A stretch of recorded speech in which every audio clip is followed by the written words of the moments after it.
Hòmens i jovens són les formes primeres de la llengua, perquè el llatí ja tenia estes enes.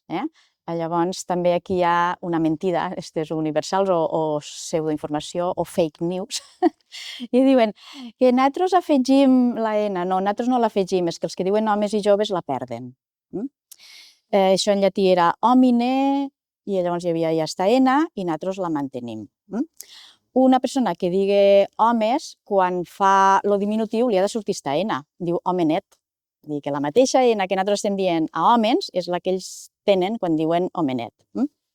Hi havia un repertori d'una dotzena de paraules, màrgens, vèrgens, arribava això a unes 12. Estem ja perdent lo tret, estem perdent hòmens i jovens. Si mirem la gramàtica de l'Institut d'Estudis Catalans, veurem que estan els dos plurals, hòmens i homes i jovens i joves. S'han de vehicular en normalitat. A on? Sobretot a la zona on els parlants diuen, a on és propi, però tenen els dies comptats també.